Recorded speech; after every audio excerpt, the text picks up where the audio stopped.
Bismillahirrahmanirrahim friends. This is Sheikh Tariq from Marchetti.com. Last time हम chemistry के कुछ topics के बारे में डिस्कस कर रहे थे। आज हम आपके लिए एक नई वीडियो लेकर आए हैं जिसके अंदर हम सम केमिस्ट्री के केमिकल कैलकुलेशन के बारे में डिस्कस करेंगे। आज हमने केमिकल कैलकुलेशन के बारे में डिस्कस करना है जिसमें हम आपको आज ये बताएंगे कि कभी कोई भी चीज लेना है, जैसे नंबर ऑफ आपके पास कोई एलिमेंट्स है, आपने उसके नंबर ऑफ मोल्स को कैसे कैलकुलेट करना है, उसके अलावा आपने नंबर ऑफ पार्टिकल्स को कैसे कैलकुलेट करना है, और उसके अलावा आप कैसे मोल पार्टिकल के दरमियान रिलेशनशिप को आसानी से कैलकुलेट कर सकते हैं। तो चलते हैं आज की अपने वीडियो की तरफ। आज हम दोस्तों का कैलकुलेट करने जा रहे हैं व्हाट इज केमिकल कैलकुलेशन। अब केमिकल कैलकुलेशन में फर्स्ट जो हमारे पास है, how to calculate the number of moles. पिछली वीडियो में हमने नंबर ऑफ मोल्स के बारे में थोड़ा सा पढ़ा था। मैं उसको थोड़ा सा रिवाइज कर देता हूँ कि नंबर ऑफ मोल्स क्या होते हैं। कि अगर आपके पास कोई भी स्पीशीज है, अब उसके पास 6.02 मल्टीप्लाई बाय 10⁻23 पार्टिकल्स मौजूद हैं, तो उस चीज को हम इक्वल मान लेते हैं कि वो 1 मोल की है।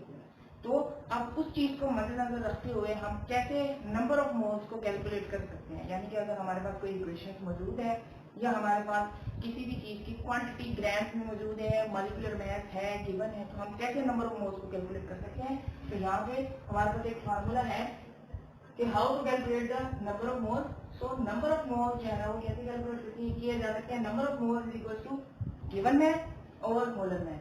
मीन्स कि आपके पास कोई स्टेटमेंट में आपको कोई मैथ गिवन मौजूद होगा, आप क्या करेंगे, उस गिवन मैथ को डिवाइड कर देंगे उसके मोलर मैथ। अब मोलर मैथ क्या होता है? मोलर मैथ की सिंपली डिफाइन है कि आपको अच्छे तरीके से पता है, हमने पिछली वीडियो में भी आपको बताया कि कोई भी आपके पास अगर मॉलिक्यूल है, उसके अंदर जितने भी एटम्स हैं उनके एटॉमिक मैसेज को हम आपस में ऐड कर दें तो वो हमारा क्या हो जाता है, मॉलिक्यूलर मैथ बन जाता है। और उस मॉलिक्यूलर मैथ को हम ग्राम में रिप्रेजेंट कर दें तो वो मोलर मैथ बन जाता है। तो सिंपल ये गिवन मैथ जो आपको स्टेटमेंट में गिवन होगा और मोलर मैथ, उसके जरिए हम नंबर ऑफ मोल्स को आसानी से कैलकुलेट कर सकते हैं। अब यहाँ एक एग्जांपल है, एग्जांपल 1.4। अब 1.4 एग्जांपल में हमारे पास ये फर्स्ट रिलेटेड है नंबर ऑफ मोल्स है। अब नंबर ऑफ मोल्स को हम कैसे कैलकुलेट कर सकते हैं? Calculate the gram molecule means number of moles in 40 gram of H3PO4। Phosphoric acid के अंदर हमने नंबर ऑफ मोल्स कैलकुलेट करने हैं जबकि उसकी क्वांटिटी 40 ग्राम है। अब सोल्यूशन इसका कैसे? फर्स्ट ऑफ ऑल अब गिवन मैथ हमें कितना है, गिवन मैथ ये जो हमें स्टेटमेंट में दिया है, गिवन मैथ 40 ग्राम जो है ना वो फॉस्फोरिक एसिड हमारे पास मौजूद है। अब मोलर मैथ ऑफ H3PO3 हम कैसे PO4 कैसे कैलकुलेट करेंगे? अब ये जितने भी एटम्स हैं इसको हम कैलकुलेट करेंगे। इसका जो मॉलिक्यूलर मैथ है वो हमारे पास 98 ग्राम है। अब ये कैसे कैलकुलेट हुआ? अब यहाँ 3 into 1 मीन के हाइड्रोजन का जो मैथ है वो 1 है। 3 से मल्टीप्लाई किया तो 3 एटम्स हैं हाइड्रोजन के, प्लस फास्फोरस का जो एटॉमिक मैथ है वो है 31 ग्राम। इतना प्लस अब ऑक्सीजन जो है वो 4 क्वांटिटी में मौजूद है। यहाँ पे तो हम 4 मल्टीप्लाई है ऑक्सीजन का मैथ, तो ये 3 प्लस 31 और 4 into 64, तो ये 98 ग्राम। यहाँ पे मॉलिक्यूलर मैथ हमें कैलकुलेट हो गया। तो सिंपल अब हमें गिवन मैथ भी गिवन है और मोलर मैथ भी गिवन है, तो हम इन दोनों को डिवाइड करते हैं, इक्वेशन में पुट करके हमारे पास नंबर ऑफ मोल आता है। ठीक है, तो number of moles you have to calculate number of moles equal to given math और मॉलिक्यूलर मैथ। ये 40 ग्राम जो हमें गिवन था, 98 हमने कैलकुलेट किया मॉलिक्यूलर मैथ को देके, तो हम इसको डिवाइड करेंगे तो ये आंसर आ जाता है। So the number of moles in 40 gram of H3PO4 is 0.408। तो ये नंबर ऑफ मोल्स हमने आसानी से यहाँ कैलकुलेट कर लिया। इसी तरह एक और एग्जांपल है हमारे पास, example number 1.5। You have a piece of coal. आपके पास एक कार्बन का पीस है weighing 9 gram. Calculate the number of moles of coal in given है। सॉल्यूशन की तरफ आते हैं तो नंबर ऑफ मोल्स जो है तो कैलकुलेटेड, आपको नंबर ऑफ मोल्स कैलकुलेट करने हैं। मैथ 9 ग्राम। अब गिवन मैथ आपको कितना है, 9 ग्राम। और मॉलिक्यूलर मैथ, अब मॉलिक्यूलर मैथ में कैसे पता चलेगा? पीस ऑफ कोल मींस के कार्बन है तो कार्बन का आपके पास मॉलिक्यूलर मैथ मींस के एटॉमिक मैथ कितना होगा, वो हमारे पास होगा 12। तो यहाँ पे हमने मॉलिक्यूलर मैथ और कार्बन नैनो और 12 ग्राम लिख दिया। ठीक है, तो नंबर ऑफ मोल्स का एक फार्मूला आपको पता है कि math over molar math. Given math आपके पास 9 है और मोलर मैथ आपके पास 12 है, तो इसको हम कैलकुलेट करेंगे तो 0.7 है। सो अब पीस ऑफ कार्बन जिसका वेट 9 ग्राम है, तो उसके अंदर नंबर ऑफ मोल्स जो है ना वो कितने हैं, 0.75 नंबर ऑफ मोल्स। ठीक है, तो ये इस तरह से हम आसानी से क्या कर सकते हैं, नंबर ऑफ मोल्स को कैलकुलेट कर सकते हैं। चलिए जी, नेक्स्ट हम पढ़ने जा रहे हैं कि how to calculate the number of particles. अब नंबर ऑफ पार्टिकल्स को कैसे कैलकुलेट कर सकते हैं, तो नंबर ऑफ पार्टिकल्स का फार्मूला गिवन है, number of particles is equal to number of moles multiply by Avogadro number. अब नंबर ऑफ मोल्स हम कैसे कैलकुलेट कर सकते हैं, नंबर ऑफ मोल्स हम ऐसे कैलकुलेट कर सकते हैं, और अगर नंबर ऑफ मोल्स को हम मल्टीप्लाई कर देंगे एवोगैड्रो नंबर पार्टिकल्स से, Avogadro number mean 6.02 multiply by 10 to the power 23 number of particles. तो नंबर ऑफ मोल्स को मल्टीप्लाई करते हैं एवोगैड्रो नंबर से, तो हमारे पास number of particles of that quantity हमें मालूम हो जाती है। ठीक है, तो इसी तरह एक और फार्मूला हमारे पास मिल जाए, how to calculate the mass of a substance. अगर हमें किसी भी चीज के मैथ के बारे में अगर मालूम नहीं है तो हम मैथ को कैसे कैलकुलेट कर सकते हैं, तो मैथ को कैलकुलेट करने का हमारे पास फार्मूला जो है वो हम इसी नंबर ऑफ मोल्स से जो है ना वो थोड़ा सा एक्सट्रैक्ट कर सकते हैं। जैसे number of moles is equal to mass of a substance divided by molar mass. अब यहाँ से हमने मास ऑफ अ सब्सटेंस जो है ना वो कैलकुलेट करना है, तो हम क्या करेंगे, इस मोलर मास के इक्वेशन से यहाँ पे डिवाइड हो रहा है, उधर जाके मल्टीप्लाई हो जाएगा, तो number of moles multiply by molecular mass is equal to mass of a substance. तो हम अब आगे एग्जांपल करेंगे जिसमें हमें जो है ना ये दोनों फार्मूले जो है ना, ये तीनों फार्मूले जो है ना वो यूज होंगे, जिसके जरिए हम आसानी से कैलकुलेट कर सकते हैं। अब नेक्स्ट हम जाते हैं एग्जांपल नंबर 1.6। अब एग्जांपल नंबर 1.6 हमें क्या बता दिया कि calculate the number of moles. हमें नंबर ऑफ मोल्स कैलकुलेट करने हैं, नंबर ऑफ मॉलिक्यूल्स कैलकुलेट करने हैं, मींस के नंबर ऑफ पार्टिकल्स कैलकुलेट करने हैं, एंड नंबर ऑफ एटम्स। अब नंबर ऑफ एटम्स को भी हमने कैलकुलेट करना है किस चीज में, present in 6 gram of water. अब आपको डाटा गिवन है 6 ग्राम ऑफ वाटर। अब वाटर का मतलब H2O, और उसका मैथ जो है गिवन मैथ कितना है, 6 ग्राम है। तो हम यहाँ सोल्यूशन लिखते हैं। सबसे पहले डाटा की गिवन मैथ आपके पास है 6 ग्राम। ये 6 ग्राम आपने लिख लिया है इक्वेशन में से लेके। मोलर मास ऑफ वाटर जो है वो 18 ग्राम। अब ये 18 ग्राम कैसे कैलकुलेट हुआ, फार्मूला मैथ या मॉलिक्यूलर मैथ देख के। अब यहाँ मॉलिक्यूलर मैथ कितने हैं हमारे पास, हाइड्रोजन से है वो 2 एटम है, 2 into 1, क्योंकि हाइड्रोजन का जो मैथ होता है वो 1 होता है, प्लस यहाँ पे हम 16, तो ये कितना हो जाएगा 2 + 16 इज इक्वल टू 18 ग्राम। तो ये 18 ग्राम हमने ऐसे कैलकुलेट कर लिया इसका मॉलिक्यूलर मैथ। ठीक है, अब हम चलते हैं अपने सवाल की तरफ। नंबर ऑफ मोल्स हम कैसे कैलकुलेट कर सकते हैं, तो सिंपली आपको अच्छे तरीके से पता है कि number of moles is equal to given math over molar math. अब गिवन मैथ कितना है 6 ग्राम और divided by 18 gram. Molecular math है वो 18 ग्राम है, तो यहाँ से हम इसको डिवाइड करेंगे तो हमारे पास नंबर ऑफ मोल्स कैलकुलेट हो जाएंगे आसानी से। तो ये नंबर ऑफ मोल्स कैलकुलेट करिए। Next number of molecules of H2O। अब आपने नंबर ऑफ मॉलिक्यूल्स का मतलब पार्टिकल्स, कितने पार्टिकल्स हमने कैलकुलेट करने हैं वाटर के, तो नंबर ऑफ मोल्स जो हमने कैलकुलेट किए उसको मल्टीप्लाई कर देंगे एवोगैड्रो नंबर से। यस, यहाँ से जो फार्मूला हमने यूज किया था number of particles number of moles multiply by Avogadro number, same formula यहाँ पे हमने अप्लाई किया। अब ये नंबर ऑफ मोल्स हमने यहाँ से कैलकुलेट किए, इसको हमने मल्टीप्लाई कर देना है एवोगैड्रो नंबर पार्टिकल से, तो ये सिंपल हमारे पास आंसर आ जाएगा कि नंबर ऑफ पार्टिकल्स जो है वो हमारे पास इतने कैलकुलेट हो जाएंगे वाटर की। ठीक है, अब थर्ड में एक चीज जो है ना वो है नंबर ऑफ एटम्स। अब नंबर ऑफ एटम्स का मतलब क्या है, नंबर ऑफ एटम्स का मतलब ये है कि आपके पास कोई भी मॉलिक्यूल है उसके अंदर कितने नंबर ऑफ एटम्स है। अब वाटर है तो वाटर के केस में कितने एटम होंगे, यहाँ पे 3 एटम होंगे। ठीक है, 3 एटम्स कैसे होंगे कि 2 हाइड्रोजन है और 1 ऑक्सीजन है, तो ये कितने होते हैं 3 एटम है। तो ये जितने भी हमारे पास नंबर ऑफ मॉलिक्यूल्स हमें कैलकुलेट होंगे इसको हम 3 से मल्टीप्लाई कर देंगे तो हमारे पास नंबर ऑफ एटम्स आ जाएंगे। तो number of atoms in water is 3 atoms यहाँ पे हैं। सो हम क्या करेंगे, number of atoms is equal to 3 multiply by 1.98 into 10 to the power 23, तो ये 5.94 नंबर ऑफ एटम्स जो है ना वो वाटर के अंदर हमें आसानी से कैलकुलेट हो जाएंगे। नेक्स्ट हम एग्जांपल नंबर 1.7 डिस्कस करने जा रहे हैं। अब there are 3.01 multiplied by 10 to the power 23 molecules of carbon dioxide present in a container. Calculate the number of moles and its mass. अब हमें कार्बन डाइऑक्साइड के नंबर ऑफ पार्टिकल्स गिवन है, number of molecules given है, तो हमने क्या calculate करना है, नंबर ऑफ मोल्स कैलकुलेट करना है first and then mass calculate करना है कार्बन डाइऑक्साइड। तो डाटा गिवन है, number of molecules of carbon dioxide कितने हैं, डाटा के according 3.01 into 10 to the power 23। Molar mass of carbon dioxide कितने, ये हम फार्मूला देके कैलकुलेट कर लेंगे। फार्मूला देके कैसे, कार्बन कार्बन 1 है तो ये 12 इसका मैथ लिख दिया, प्लस 2 ऑक्सीजन है तो 2 into 16 ऑक्सीजन का मैथ लिया हमारे पास 12 plus 32 is equal to 44 ग्राम। ये 44 ग्राम जो है ना वो हमारे पास कार्बन डाइऑक्साइड का मोलर मास कैलकुलेट होगा। अब first number of moles of carbon dioxide में कैलकुलेट करते हैं और secondly mass of carbon dioxide में। सबसे पहले हम नंबर ऑफ मोल्स को कैलकुलेट करते हैं। अब नंबर ऑफ मोल्स कैसे कैलकुलेट हो सकते हैं? अब हमें डाटा में गिवन क्या क्या चीजें हैं, नंबर ऑफ मॉलिक्यूल गिवन है, ठीक है, और हम नंबर ऑफ मॉलिक्यूल्स के जरिए नंबर ऑफ मोल्स को आसानी से कैलकुलेट कर सकते हैं। हम अच्छे तरीके से जानते हैं कि ये इक्वेशन है number of molecules equals to number of moles multiply by Avogadro. अब यहाँ से हमने नंबर ऑफ मोल्स को कैलकुलेट करना है, तो नंबर ऑफ मोल्स को कैलकुलेट करने के लिए ये इक्वेशन के इसी साइड पे आएगा, ये मल्टीप्लाई वाला जो है ये इधर आके डिवाइड हो जाए, मींस कि हम नंबर ऑफ मॉलिक्यूल्स को अगर एवोगैड्रो नंबर से डिवाइड कर देंगे तो तब हमारे पास जो है ना वो नंबर ऑफ मोल्स आसानी से कैलकुलेट होता है।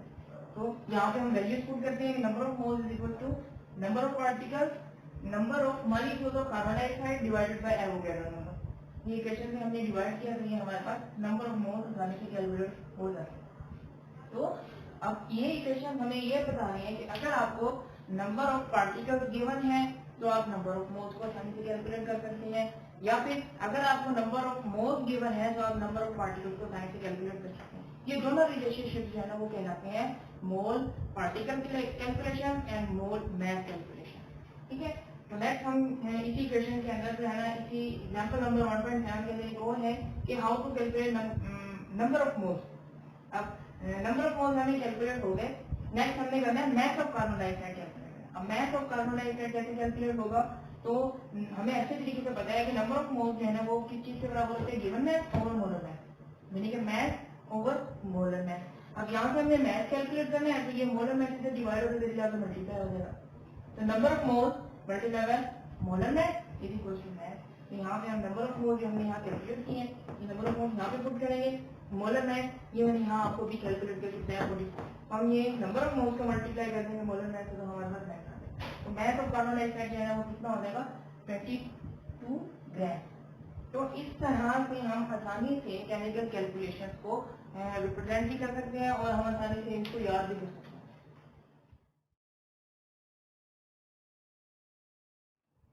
चलिए स्टूडेंट्स, हमारा केमिस्ट्री का चैप्टर नंबर 1 जो है ना वो कंप्लीट हो चुका है। अब हम उसकी एक्सरसाइज के बारे में थोड़ा सा डिस्कशन करते हैं। तो एक्सरसाइज में हमारे पास सबसे पहले मल्टीपल चॉइस क्वेश्चन है, तो वो मल्टीपल चॉइस क्वेश्चन में आपको बताता जाता हूँ कि क्या है।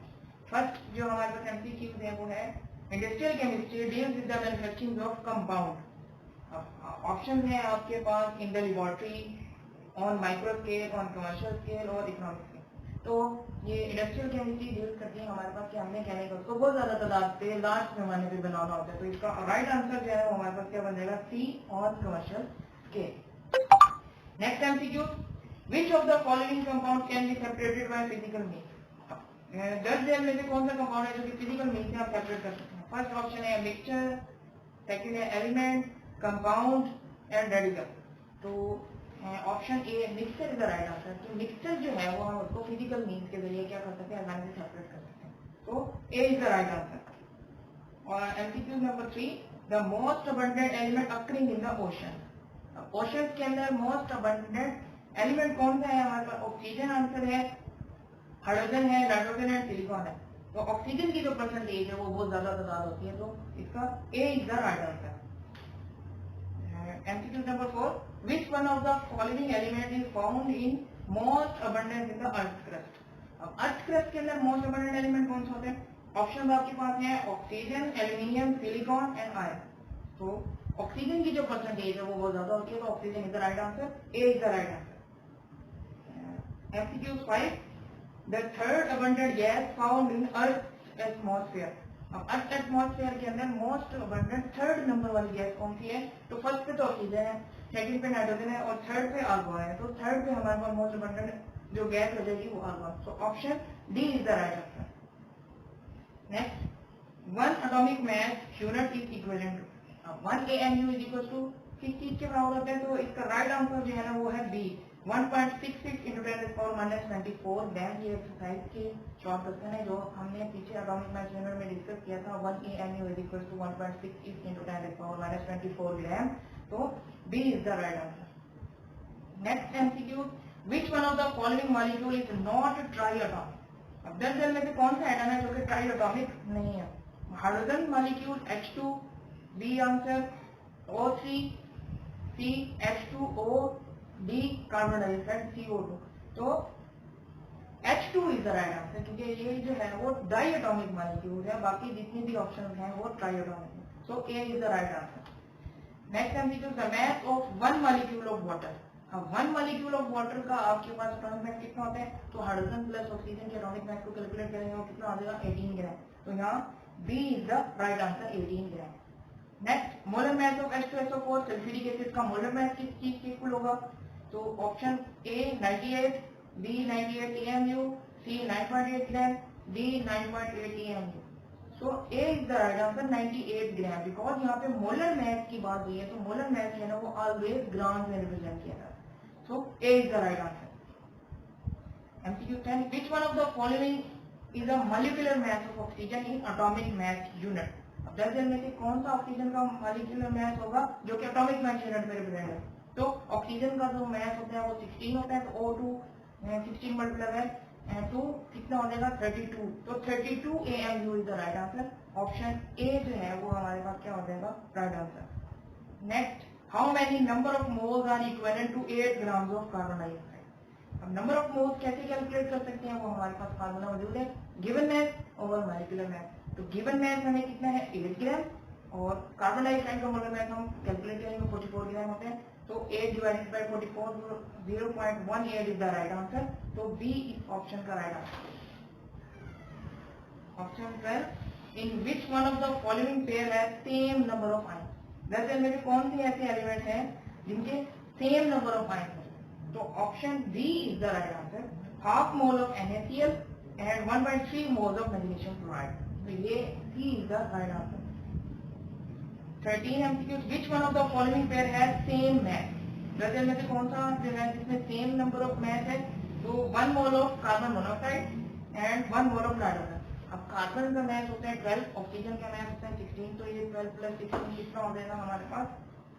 28। और नाइट्रोजन का भी मास कितना हो जाएगा हमारे पास? 28। तो A is the right answer. Next exercise में हम चलते हैं शॉर्ट क्वेश्चन की तरफ। तो शॉर्ट क्वेश्चन में फर्स्ट शॉर्ट क्वेश्चन है, डिफाइन इंडस्ट्रियल केमिस्ट्री है एनालिटिकल केमिस्ट्री। अब इंडस्ट्रियल केमिस्ट्री है एनालिटिकल केमिस्ट्री के पेज नंबर 3 के ऊपर जो है ना वो आपको राइट आंसर मिल जाएगा। इसमें सिंपल ये है, industrial chemistry deals with the manufacturing of large chemical on commercial scale. और एनालिटिकल केमिस्ट्री की डेफिनेशन क्या होता है कि analytical chemistry is the branch of chemistry that deals with the study of analysis and separation of a compound. तो ये page number 3 पे आपको इनके आंसर मिल जाएंगे। Next short question number 2, how can you differentiate between organic and inorganic chemistry. Organic और inorganic chemistry में क्या डिफरेंस है? Organic chemistry it is the branch of chemistry that deals with the study of hydrocarbon and their derivative, या फिर organic compounds की study को क्या बोलते हैं? ऑर्गेनिक केमिस्ट्री बोलते हैं, ऑर्गेनिक कंपाउंड्स की स्टडी को। जबकि इनऑर्गेनिक केमिस्ट्री ऑर्गेनिक कंपाउंड के अलावा बाकी जितने भी कंपाउंड बन जाते हैं उनकी स्टडी को क्या बोलते हैं? Inorganic chemistry. ये पेज नंबर 2 पे इसका जो है वो आपको आंसर मिल जाएगा। नेक्स्ट क्वेश्चन है, give the scope of biochemistry. अब बायोकेमिस्ट्री का स्कोप क्या है? अब बायोकेमिस्ट्री क्या होती है? Biochemistry it is the branch of chemistry deals with study of reaction occurring in the living organism. तो लिविंग ऑर्गेनिज्म के अंदर जो है इसका स्कोप क्या हो जाएगा कि मैन्युफैक्चरिंग ऑफ मेडिसिन, फर्टिलाइजर, जितने भी प्लांट्स होते हैं उनको फर्टिलाइजर रिक्वायर्ड होते हैं, एग्रीकल्चर इंडस्ट्री का इसका स्कोप बहुत ज्यादा हो जाएगा। तो पेज नंबर 3 पे इसका आंसर है। Next short question, how does homogeneous mixture differ from heterogeneous mixture. अब homogeneous mixture, homo mean same, genius mean physical state, और hetero mean different, genius mean different. मतलब कि एक ऐसा मिक्सचर जिसके अंदर आपके पास दोनों जो एलिमेंट्स आप कंबाइन करेंगे वो उनकी फिजिकल स्टेट सेम होगी, तो होमोजेनियस मिक्सचर है। और हेटेरोजेनियस मिक्सचर में दोनों एलिमेंट्स की फिजिकल स्टेट जो है ना वो डिफरेंट होगी। तो ये पेज नंबर 8 पे जो है ना वो इसका आंसर मिलेगा। Next short question, what is the relative atomic mass and how it is related to gram. अब what is relative atomic mass? अब रिलेटिव एटॉमिक मास जो है ना वो आपके पास कोई भी अगर एलिमेंट है, सपोज के कार्बन है, अब आपने उसको मास को रिलेट करना है कार्बन के आइसोटोप से। सपोज करें कोई भी एलिमेंट है नाइट्रोजन है, तो नाइट्रोजन के एटॉमिक मास को आप रिलेट करते हैं 1/12 ऑफ द कार्बन आइसोटोप, तो ये आ जाता है रेलेटिव एटॉमिक मास। और ग्राम में इसकी वैल्यू क्या है, वो पेज नंबर 11 पे आपको गिवन है, तो ये इसका आंसर 11 पे मौजूद है। नेक्स्ट शॉर्ट करते हैं, define empirical formula with example. Empirical formula क्या होता है, empirical formula is simply defined as the formula which represent the simplest whole number ratio of an atom present in a molecule. किसी भी molecule के अंदर simplest whole number ratio को represent करते हैं। इसके एग्जांपल हमारे पास कार्बन डाइऑक्साइड, सिलिकॉन डाइऑक्साइड और C6H6 मॉलिक्यूलर है, तो CH is the empirical formula of benzene. इस तरह CH2O ये हमारे पास फार्मूला हो जाएगा ग्लूकोज का। ठीक है, ये इसका आंसर जो है ना वो हमें पेज नंबर 12 पे गिवन है। Next short question, state 3 reason why do you think that air is a mixture and water is a compound. तो मिक्सचर एंड कंपाउंड के दरमियान एक डिफरेंस मैंने अपनी वीडियो में भी आपको बताया था, और पेज नंबर 9 पे मेजर डिफरेंसेस हैं, तो उनमें से आपने 3 डिफरेंस जो है ना वो लिख लेने हैं। उनमें से फॉर एग्जांपल एक आप डिफरेंस ये बता सकते हैं कि एयर जो है ना वो मिक्सचर क्यों है, क्योंकि इनके अंदर जो है वो हाइड्रोजन, ऑक्सीजन एंड आर्गॉन जो है इनकी प्रॉपर्टीज क्या होती हैं, रिटेन रहती हैं। दूसरा, इसके अंदर जो है ना कोई फिक्स्ड रेशो नहीं होती मिक्सचर के अंदर। और थर्ड में जो है ना वो केमिकल कॉम्बिनेशन से नहीं बनता, जस्ट फिजिकल कॉम्बिनेशन से मिलता है। तो इसका आंसर आपको 9 पेज के अंदर से मिल जाएगा। नेक्स्ट है, explain why hydrogen and oxygen consider element whereas water is a compound. अब ये क्वेश्चन है, ये भी वही है कि हमारे पास पेज नंबर 9 के ऊपर ये आपको आंसर मिल जाएगा, लेकिन सिंपली हाइड्रोजन और ऑक्सीजन जो है ना वो इंडिपेंडेंटली एलिमेंट्स है, सॉरी हाइड्रोजन एंड ऑक्सीजन जो है ना वो एलिमेंट्स है, जबकि वाटर जो है ना वो हाइड्रोजन और ऑक्सीजन के केमिकल कॉम्बिनेशन से मिलकर बना हुआ है। तो वाटर जो है वो आपके पास कंपाउंड है, जबकि हाइड्रोजन एंड ऑक्सीजन जो है वो आपके पास क्या है, एलिमेंट्स के फॉर्म में होते हैं। अब वाटर जो है आप उसको डिकम्पोज करके हाइड्रोजन और ऑक्सीजन में क्या कर सकते हैं, चेंज कर सकते हैं केमिकल तरीके से, जबकि हाइड्रोजन और ऑक्सीजन को जो है ना वो आप केमिकल तरीके से क्या है कि डिकम्पोजिशन के प्रोसेस से नहीं को सेपरेट कर सकते। तो ये हाइड्रोजन और ऑक्सीजन आपके पास एलिमेंट है, जबकि वाटर जो है वो आपके पास है compound. Next short question number 9, what is the significance of the symbol of an element. किसी भी एलिमेंट का सिंबल हमारे लिए इतना ज्यादा इंपॉर्टेंट क्यों होता है।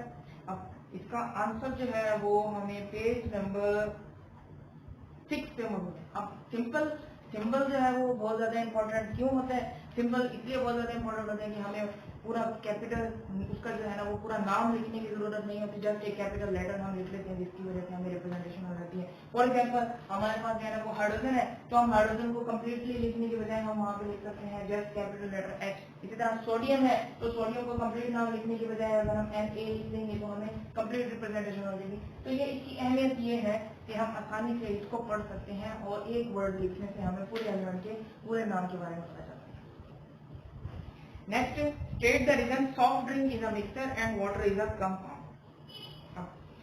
Soft drink is a mixture, water is a compound. तो सिंपल सॉफ्ट ड्रिंक जो है ना वो उसके अंदर क्या होते हैं, कार्बन डाइऑक्साइड भी होती है, और उसके बाद कार्बोनिक एसिड होते हैं, शुगर्स होते हैं, वाटर होते हैं। तो ये क्या है, सारों की प्रॉपर्टीज रिटेन होती है मिक्सर के अंदर। तो सॉफ्ट ड्रिंक जो है वो हमारे पास क्या हो जाएगा, मिक्सर आ जाएगा, जबकि वाटर जो है वो क्या है, chemical combination of hydrogen and oxygen है, जिसकी क्या है अलग अपनी एक प्रॉपर्टी है। सॉफ्ट ड्रिंक जो है वो उसके अंदर फ्लेवर्ड भी होते हैं, जबकि वाटर जो है ना वो प्योर क्या होते हैं हमारे पास टेस्टलेस होते हैं।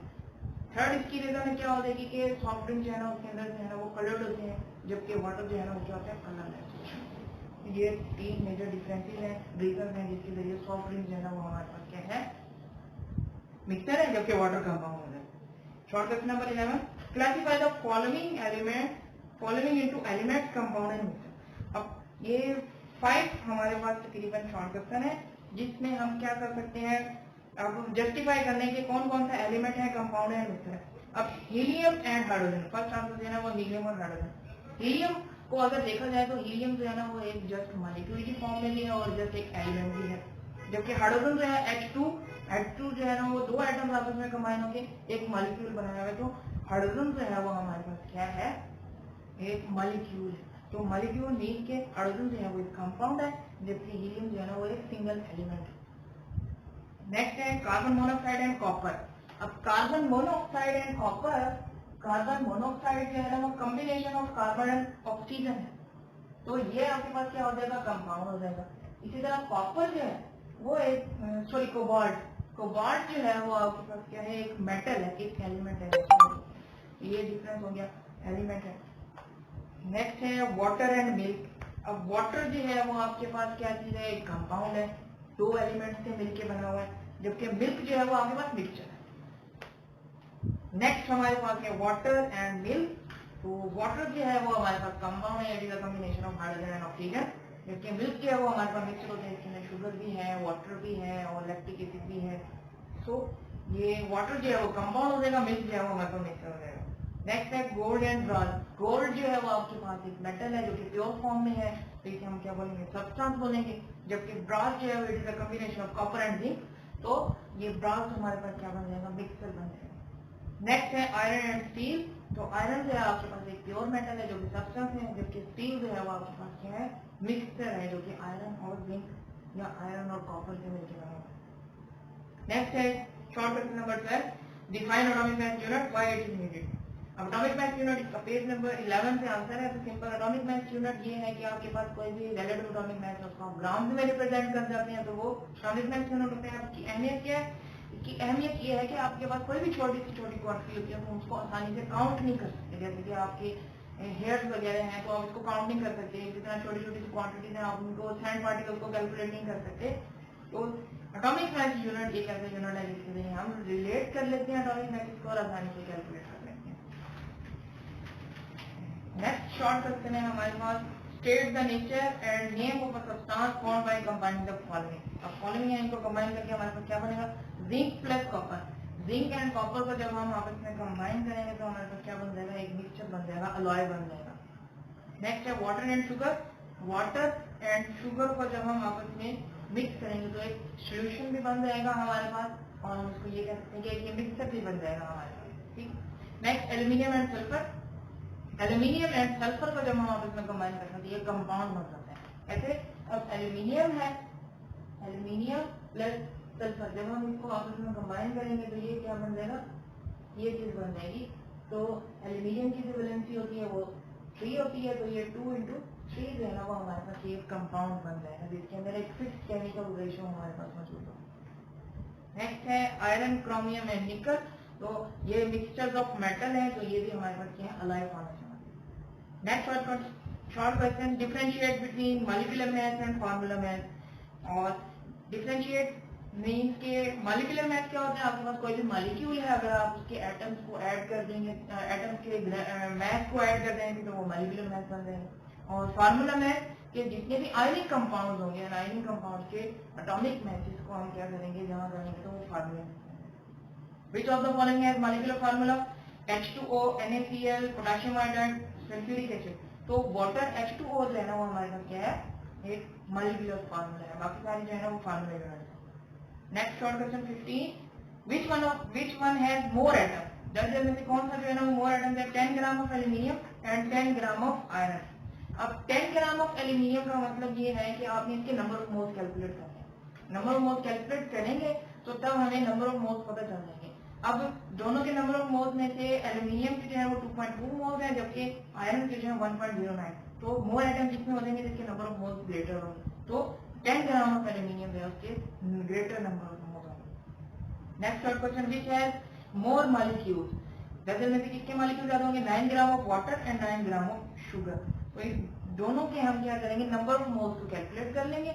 नंबर ऑफ मोल्स कैसे कैलकुलेट करते हैं, गिवन मास और मॉलिक्यूलर मास। तो जिसके नंबर ऑफ मोल्स ज्यादा होंगे तो हमारे पास उसके जो है ना वो मॉलिक्यूल ज्यादा होंगे। तो यहाँ पे 9 ग्राम ऑफ वाटर जो है ना उसके नंबर ऑफ मोल्स ज्यादा होंगे। Next, which one has more formula unit. अब दो एग्जांपल है, 1 gram of NaCl and 1 gram of KCl।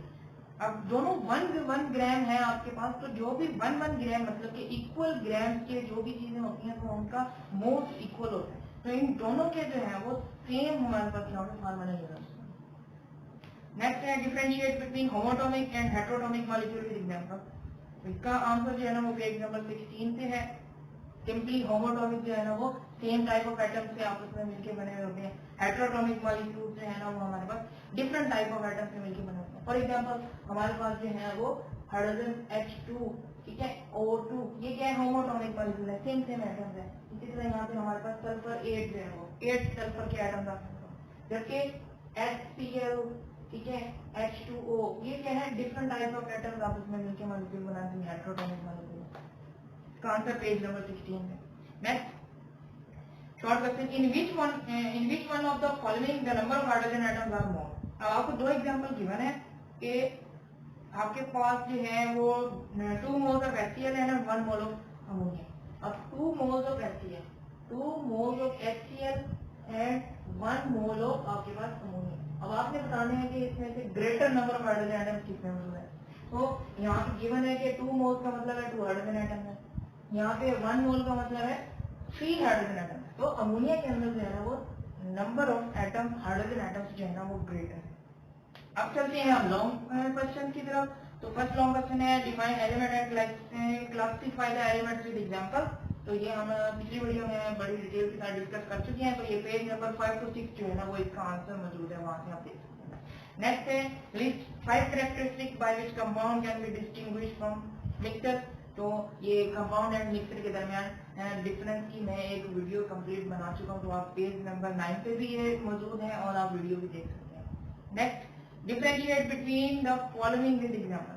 अब ये एग्जांपल जो है वो मॉलिक्यूल एंड ग्राम मॉलिक्यूल, ये आपको पेज नंबर 17 एंड 16 के ऊपर मिल जाएंगे विद एग्जांपल। और एटम एंड ग्राम एटम, ये भी पेज नंबर 17 पे आपको मौजूद है।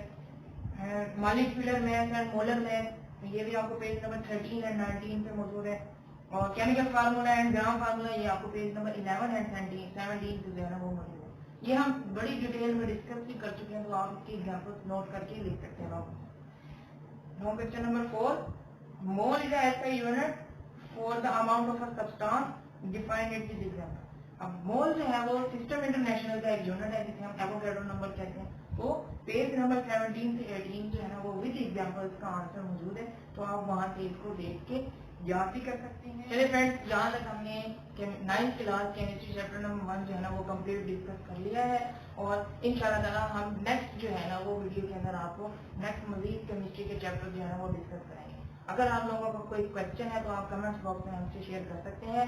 जाने से पहले आप हमारे चैनल masterg.com को लाइक, सब्सक्राइब और शेयर करना मत भूलिएगा। तब तक के लिए अल्लाह हाफिज।